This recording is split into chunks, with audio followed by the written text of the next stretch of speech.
रमण महर्षि के अनमोल वचन। आत्म अनुसंधान। वक्त जब मैं अपनी साधना में विचारहीन अवस्था तक आता हूँ तो आनंद आने लगता है, परंतु कई बार एक अजीब सा भय भी महसूस होता है जिसका शब्दों में वर्णन नहीं हो सकता। भगवान, आपको जो भी अनुभव हो उसमें ही संतुष्ट नहीं होना चाहिए। भय या आनंद, जो भी कुछ अनुभव हो, स्वयं से पूछें कि यह कौन महसूस करता है, और अपनी ओर से इसे जानने का तब तक प्रयत्न करते रहें जब तक आप भय और आनंद से पार न हो और सारा द्वैत मिट न जाए। तब सत्य और केवल सत्य ही शेष रहेगा। ऐसी बातों के अनुभव में कुछ बुरा नहीं है, परंतु आपको यही नहीं रुक जाना चाहिए। मिसाल के लिए, आपको आनंद की लय से अनुभव पर ठहरने की बजाय सारे द्वैत के मिटने का प्रयत्न करना चाहिए। दोपहर में मिस्टर भार्गव ने कुछ प्रश्न किए। वे झांसी, उत्तर प्रदेश से आए हैं। उन्होंने पूछा है, मुझे आदि से अंत तक मैं की खोज कैसे करनी है? जब मैं ध्यान करता हूँ तो एक तरह से सुनने की अवस्था आ जाती है, उससे आगे कैसे जाना चाहिए? भगवान, चिंता न करें। आपको भले ही कोई दृश्य दिखे, ध्वनियाँ सुनाई दे या आप शून्य का अनुभव करें, क्या आप इन सभी भावों के दौरान उपस्थित हैं या नहीं? आप निश्चित रूप से वहीं होंगे, ताकि आप उस शून्य को शून्य जान सकें। उसी तुम में स्थित होना है। आदि से अंत तक की जिज्ञासा है। वेदांत की सभी पुस्तकों में आपको शिष्यों की ओर से यह प्रश्न मिलेगा जिसमें उन्हें लगता है कि कुछ भी शेष नहीं रहा, और उनके गुरु उनका उत्तर देते हैं, मन ही वस्तुओं को देखकर अनुभव पाता है, वही शून्य को देखता है, परंतु वह आप नहीं है। आप तो वह निरंतर प्रकाश हैं जो उस अनुभव और शून्य को प्रकाशमान कर रहा है। यह थिएटर की रोशनी की तरह है जिसमें आप थिएटर को देख सकते हैं। आपको सारे अभिनेताओं सहित खेल दिखता रहता है, पर प्रकाश में आप खेल खत्म होने के बाद भी देखते हैं कि सब समाप्त हो गया, कुछ भी शेष नहीं रहा। एक और उदाहरण दिया जा सकता है। हमें अपने चारों ओर वस्तुएं दिखती हैं, परंतु वे अंधकार में दिखाई नहीं देती, और हम कहते हैं, मैं कुछ नहीं देखता। उसी तरह आप जिस शून्य की बात कर रहे हैं उसमें भी आपकी उपस्थिति होती है। आप 3 प्रकार के शरीरों के साक्षी हैं, स्थूल, सूक्ष्म और कारण। आप 3 प्रकार के समय के साक्षी हैं, भूत, वर्तमान और भविष्य, और आपको इन शून्य का आभास है। 10 लोगों की कहानी में जब उनमें से प्रत्येक बाकी सब गिनकर केवल स्वयं को गिनना भूल जाता है, तो एक ऐसी अवस्था आती है जब उन्हें लगता है कि एक आदमी खो गया और यह पता नहीं लग रहा कि वह कौन है, और वहीं से शून्य आरंभ होता है। हम सभी इसी धारणा से बंधे हैं कि हमारे आसपास जो कुछ दिखता है वह स्थायी है और हम यह शरीर हैं। जब यह भी दिखना बंद होता है तो हम इस कल्पना से भयभीत होने लगते हैं कि हम भी नहीं रहे। भगवान ने विवेक चूड़ामणि से 212 और 213 पद संख्या का संदर्भ दिया, जिनमें शिष्य कहता है, जब मैंने अनात्म के 5 आवरण हटा दिए तो मैंने पाया कि कुछ नहीं बचता। तब गुरु उत्तर देते हैं कि जिस आत्मा से यह अहम, ये जीव और उनकी अनुपस्थिति यानी शून्य बसता है, बस सदा वही बनी रहती है। इसके बाद भगवान कहते हैं, आत्मा का स्वभाव प्रकाश ही होना चाहिए। आप उसके सारे रूपों और अनुपस्थिति का भान रखते हैं। कैसे? अगर कहें कि आपको कहीं और से बोध मिलता है तो इससे एक और सवाल पैदा होगा और कई तरह के तर्क सामने होंगे, तो आप स्वयं प्रकाश हैं। इसके लिए एक और उदाहरण ले सकते हैं। आप कई तरह की सामग्रियों के मेल से कई तरह के रूप व आकार में मिष्ठान बनाते हैं, परंतु वे सभी स्वाद में मीठे होते हैं, क्योंकि उनमें चीनी और मिठास चीनी का गुण है। इसी तरह सारे अनुभवों व अनुपस्थिति में प्रकाश शामिल है, जो आत्मा की प्रकृति है। आत्मा के बिना उनका अनुभव नहीं पा सकते। जिस तरह आपके मिष्ठानों में चीनी के बिना मिठास नहीं आ सकती। बाद में उन्होंने कहा कि पहले व्यक्ति आत्मा को वस्तु के रूप में, फिर शून्य के रूप में और फिर आत्मा को आत्मा के रूप में देखता है। केवल इस अंतिम दशा में ही देखना नहीं रहता, क्योंकि देखना ही होना बन जाता है। इस अध्याय को समाप्त करने से पूर्व कुछ नियमों को देना आवश्यक होगा। ये नियम तो हैं, किंतु इन्हें अनिवार्य नहीं कहा जा सकता। नियमित अंतराल से सुबह शाम ध्यान करना चाहिए। उस दौरान रीढ़ की हड्डी सीधी हो, आंखें बंद रहें। यह शब्द इस अध्याय में आत्म अनुसंधान के लिए प्रयुक्त हुआ है, जिसमें मैं हूँ यह हृदय पर ध्यान केंद्रित किया जाता है। हालांकि यह उस मानसिक छवि से कहीं दूर है जो इसके नाम से झलकती है। भारत में अक्सर आलती पालती लगाकर बैठते हैं। हालांकि जब आत्म अनुसंधान की बात आती है तो अन्य तकनीकों की तुलना में ये बातें गौण हो जाती हैं। दरअसल यह आत्म अन्वेषण धीरे धीरे ध्यान के नियत घंटों से परे चला जाता है और सारे विचार व कर्मों की धारा की तरह प्रभावित होता है। मिस्टर इवांस वेंट्स ने कुछ और प्रश्न किए। ये योग से जुड़े थे। वे जानना चाहते थे कि क्या योगासन करने का आसन बनाने के लिए बाघ व हिरण आदि जानवरों का वध करना उचित था। भगवान, मन ही वह बाघ व हिरण है। भक्त, यदि सब कुछ माया है तो क्या एक व्यक्ति किसी के प्राण ले सकता है? भगवान, यह माया किसके लिए है? आपको इसका पता लगाना है। दरअसल हर कोई अपने जीवन के प्रति प्रत्येक क्षण में आत्मा का हत्यारा है। भक्त, कौन सा आसन श्रेष्ठ है? भगवान, कोई भी आसन ठीक है। सुखासन भी ठीक माना जा सकता है, परंतु ज्ञान के पथ में ये सब मायने नहीं रखते। भक्त, क्या आसन प्रवृत्ति को दर्शाता है? भगवान, हाँ। भक्त, एक आसन के तौर पर वागचरम, हिरणचरम या ऊनी आसन के क्या गुण होते हैं? भगवान, कई लोगों ने इसका पता लगाया है और इसे योग की पुस्तकों में स्थान दिया है। ये चुंबकत्व के सुचालक और कुचालक आदि की बात करते हैं, परंतु ज्ञान के पथ पर इन बातों का कोई महत्व नहीं है। आसन का अर्थ है आत्मा में आंतरिक तौर पर स्थित होना। भक्त, ध्यान के लिए सबसे उपयुक्त समय कौन सा है? भगवान, समय क्या है? भक्त, आप बताएं कि समय क्या है? भगवान, समय केवल एक विचार है। हमारे पास केवल सत्य है। आप जो सोचते हैं वह प्रकट हो जाता है। अगर आप समय कहें तो यह समय है, अगर आप अस्तित्व कहें तो यह अस्तित्व है। और इसी तरह समय कहने के बाद आप इसे दिन और रात में विभाजित कर देते हैं, फिर सालों, महीनों और घंटों में बांट देते हैं। ज्ञान के पथ पर इसका कोई मेल नहीं, परंतु आरंभिक साधकों के लिए कुछ नियम और अनुशासन होना ठीक है। भक्त, क्या भगवान यूरोपीय लोगों के लिए किसी खास आसन की सिफारिश करते हैं? भगवान, यह व्यक्ति की मानसिक अवस्था पर निर्भर करता है। इसके लिए कोई तयशुदा नियम नहीं है। भक्त, ध्यान करते समय नेत्र बंद हों या खुले? भगवान, आप इसे दोनों तरह से कर सकते हैं, बस आपका मन भीतर की ओर प्रवृत्त हो और अपनी जिज्ञासा के साथ सक्रिय हो। कई बार ऐसा भी होता है कि नेत्र बंद करते हुए भी विचारों का रेला उमड़ पड़ता है। कई बार खुले नेत्रों से भी ध्यान लगाना कठिन हो जाता है। इसके लिए मनोबल चाहिए। मन स्वभाव से शुद्ध है, किंतु वस्तुओं के कारण दूषित हो जाता है। इसे अन्य बातों की बाहर छाप से दूर रखते हुए अनुसंधान में लगाए रखना चाहिए। हालांकि महर्षि साधक के विकास के अनुसार कई तरह के उपायों और तकनीकों को अपने स्वीकृति देते थे, परंतु वे इसके साथ ही यह भी सावधानी रखते थे कि भक्त आत्म अनुसंधान की प्रत्यक्ष राह के लिए भ्रमित न हो।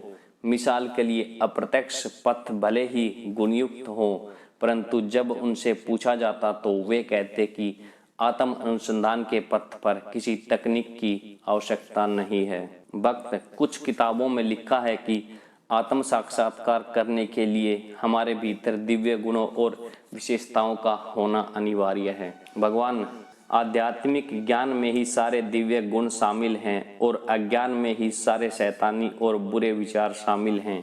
जब ज्ञान आता है तो अज्ञान स्वयं मिटता है और दिव्य गुण स्वयं ही सामने आ जाते हैं। यदि कोई व्यक्ति आत्मनिष्ठ होगा तो वह कभी पाप कर नहीं सकेगा, इसमें कोई संदेह नहीं है। कुछ पुस्तकों में ऐसा लिखा जाता है, परंतु ज्ञान मार्ग के साधक के लिए आत्म अनुसंधान ही सबसे बेहतर है और उसे कुछ और करने की आवश्यकता नहीं है। वैसे उन लोगों को मंत्रोच्चारण करने की मंजूरी देते थे जिन्हें वे सहायक लगते थे, परंतु उनका कहना था आत्म अनुसंधान की प्रक्रिया में बाधा नहीं आनी चाहिए। भक्त, मुझे बताएं कि मैं आत्मज्ञान कैसे पा सकता हूँ। क्या मुझे मैं कौन हूँ का जप करना होगा? भगवान, नहीं, इसे मंत्रोच्चारण की तरह प्रयुक्त नहीं करना चाहिए। हालांकि अक्सर भक्त आत्म अनुसंधान और सोहम के ध्यान के बीच भ्रमित हो जाते हैं और वे अक्सर इससे बचने की चेतावनी दिया करते हैं।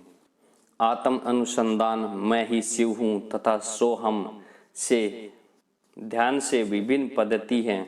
मैं आत्मज्ञान पर बल देता हूँ क्योंकि जब आप विश्व और उसके स्वामी को जानने का प्रयत्न आरंभ करेंगे तो उससे पहले आपको अपने बारे में पता होना चाहिए। सोहम तथा मैं ब्रह्म हूँ में थोड़ा मानसिक विचार है, परंतु आत्म अनुसंधान की पद्धति बिल्कुल सीधी है। यह अन्य पद्धतियों से श्रेष्ठ है। जब आप आत्मा की तलाश करते हुए और अधिक गहराई में उतरते हैं तो सच्ची आत्मा आपको और भीतर ले जाने के लिए आपकी राह देख रही होती है और तब जो भी होता है वह उसके द्वारा ही होता है, उसमें आपको कोई हाथ नहीं रहता। इस सारे सिलसिले में सारे संदेह स्वयं ही मिट जाते हैं। जिस तरह निद्रा लोक में जाने वाला मनुष्य कुछ समय के लिए अपने सारे दुख व चिंता भुला देता है। हालांकि ग्रंथ कहते हैं तत्वमसि, यह केवल मन की दुर्बलता का संकेत है। जो ध्यान नहीं करना चाहता मैं वह हूँ, यह है नहीं, क्योंकि आप शाश्वत रूप से वह हैं। आपको क्या करना है? आपको यह अनुसंधान करना है कि कोई वास्तव में क्या है और बस वही बने रहना है। अगर ध्यान के साथ शरीर का बोध भी बना रहे तो मैं यह नहीं हूँ, मैं वह हूँ का भाव सहायक हो सकता है। आपको हमेशा यह विचार करने की आवश्यकता है कि मैं वह हूँ। क्या एक मनुष्य को निरंतर स्मरण रखना चाहिए कि वह एक मनुष्य है? क्या हमें हमेशा इस बात का भान नहीं होता? एक पंजाबी ने महर्षि के पास आकर कहा कि उसे पुरी जगन्नाथ के निकट जालेश्वर के से काम कोटि पीठ के श्री शंकराचार्य ने भेजा है। वह दुनिया घूमने वाला सैलानी था। उसने हठ योग के साथ मैं ब्रह्म हूँ पर भी ध्यान लगाया था। जब वह ऐसा करता था तो कुछ ही क्षण में उसके आगे सब शून्य हो जाता था। मस्तिष्क को ताप चढ़ता और उसे मृत्यु का भय होने लगता था। वह महर्षि से परामर्श चाहता था। भगवान, इस शून्य को कौन देखता है?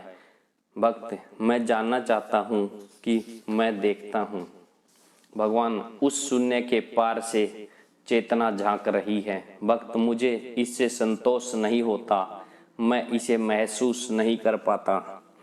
भगवान, मैं का विचार मन में आने के बाद ही मौत का भय आता है। तुम्हें किसकी मौत का भय है? भय कहाँ से आता है? जब तक तुम आत्मा को शरीर से जोड़कर देखते हो तब तक यह भय बना रहेगा। भक्त, परंतु मैं अपने शरीर के प्रति सजग नहीं हूँ। भगवान, यह कौन कहता है कि वह सजग नहीं है?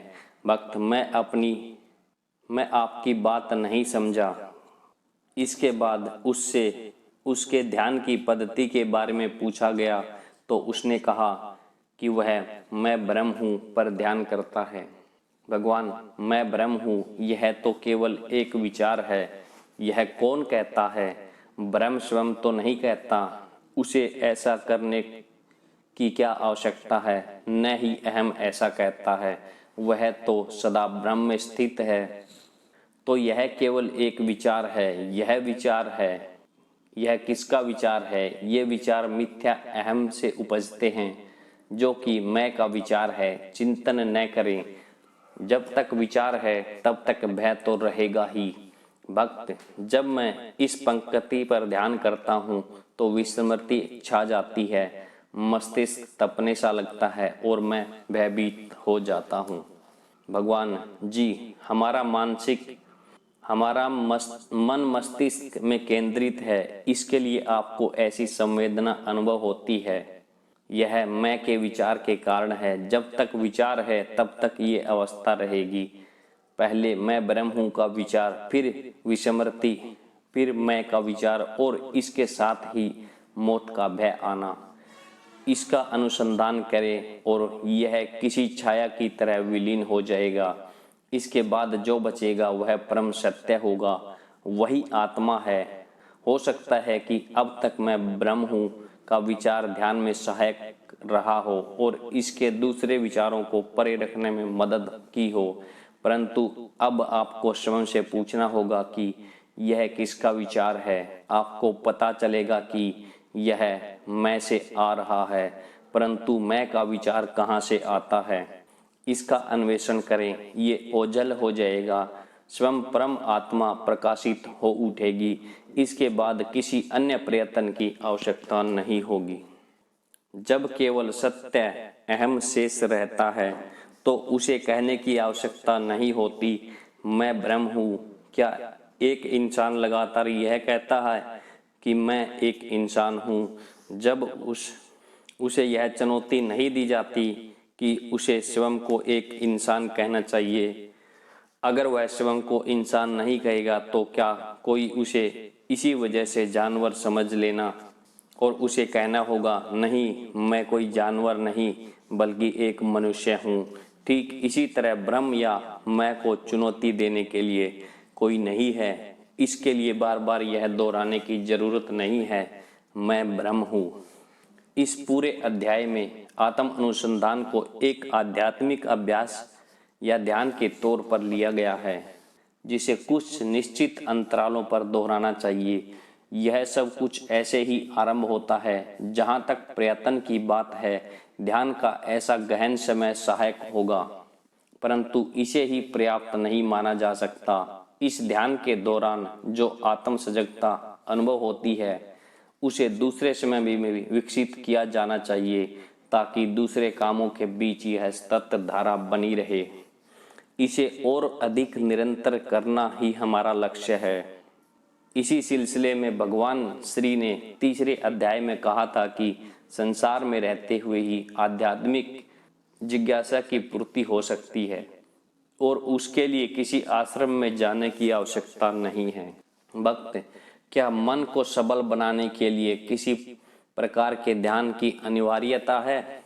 भगवान, अगर आप हमेशा इस विचार को अपने आगे रखते हैं तो ये आपका काम नहीं है। पहले आपको इसे याद दिलाने का जतन करना होगा और फिर यह आपके लिए सहज व निरंतर होता जाएगा। काम अपने आप होगा और आपको भीतर अबाधित शांति बनी रहेगी। ध्यान आपका सच्चा स्वभाव है। आप इसे ध्यान कहें क्योंकि दूसरे विचार आपको परेशान करते रहते हैं। जब ये विचार हटा दिए जाते हैं तो आप अकेले रह जाते हैं। वही विचारों से रहित ध्यान की अवस्था है और वही आपका सत्य स्वभाव है, जिसे आप दूसरे विचारों को परे रखते हुए पाने का प्रयत्न कर रहे हैं। इस समय उन विचारों को परे करना ही ध्यान कहलाता है, परंतु जब यह अभ्यास दृढ़ हो जाता है तो सच्चा स्वभाव स्वयं को सच्चे ध्यान के तौर पर दर्शाता है। भगवान जिस आत्म अनुसंधान की शिक्षा देते हैं, उसके लिए कोई सावधानी रखने की आवश्यकता नहीं है। एक व्यक्ति की अपनी समझ उसके लिए इसी पद्धति के द्वार खोलती है और उसकी समझ की कमी ही इसे बंद कर देती है। भक्त, क्या मैं इस बात के लिए आश्वस्त हो सकता हूँ कि भगवान की पुस्तकों में जो लिखा है उसकी तुलना में आध्यात्मिक अभ्यास के लिए कुछ भी और सीखना शेष नहीं है। मैंने इसलिए ऐसा पूछा क्योंकि कुछ अन्य परंपराओं के गुरु थोड़ा रहस्य बनाने रखते हैं ताकि वे दीक्षा के समय खोला जा सके। भगवान आपको किताबों में जो लिखा मिले उससे अधिक कुछ भी जानने की जरूरत नहीं है। कोई भी गुप्त तकनीकी नहीं है। इस तंत्र में सब कुछ एक खुले हुए राज की तरह है।